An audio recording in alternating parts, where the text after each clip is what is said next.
Isambulo isahluko seshumi nambili.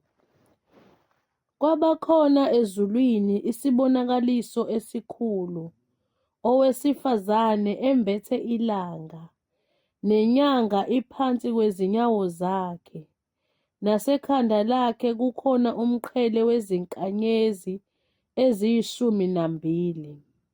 Ekhulelwe wakhala, enemihelo esikwa ngubuhlungu bokubeletha.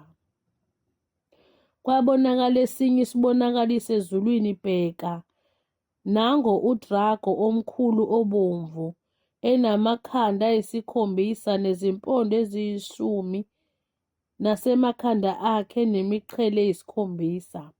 Umsila wakhe wadonswa okwesithathu kwezinkanyezi zezulu, waziphonsa emhlabeni. Nodrago wema phambi kowesifazane obeza kubeletha, ukuze kuthi nxa esebelethile ashwabadele umntwana wakhe. Wabeletha umntwana wesilisa, oza kubusa izizwe zonke ngentonga yensimbi, nomntanakhe wahlithelwa kuNkulunkulu nasesihlalweni sakhe sobukhosi. Owesifazane wayesebaleka ehlane, lapho enendawo ayilungiselwe nguNkulunkulu ukuba bamondle izinsuku eziyi-260. Kwase kuba khona ukulwa ezulwini. uMikhayeli nezingelosi zakhe balwa nodrago. Nodrago walwa enezingelosi zakhe, kepha kabaze banqoba, nendawo yabo kayabe isafunyanwa ezulwini.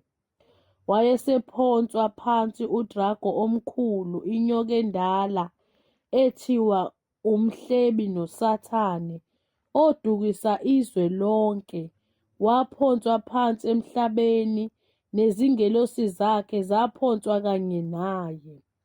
Ngase ngizwa izwi elikhulu ezulwini lithi, "Ngalokhu insindiso namandla nobukhosi ngokukaNkulunkulu wethu, nombuso ngokaKristu wakhe, ngokuba uphonswe phansi ummangaleli wabazalwane bethu, obamangalelayo phambi kukaNkulunkulu wethu imini nobusuku.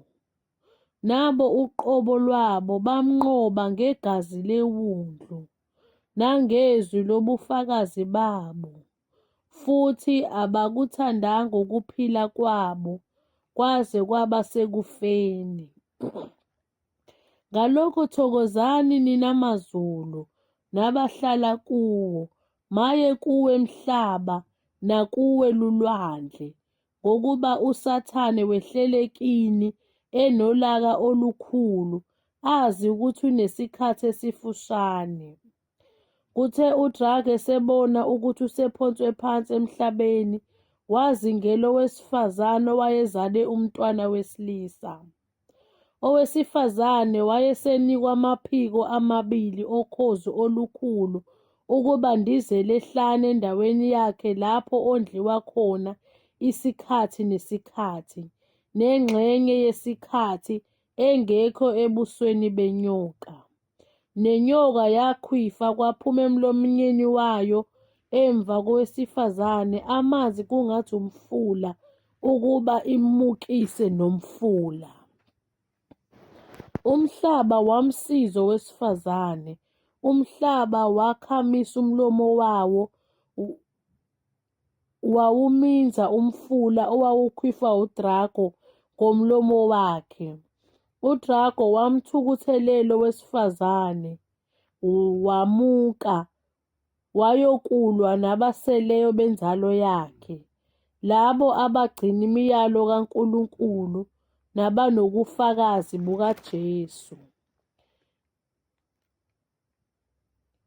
Ngema esihlabathini solwandle.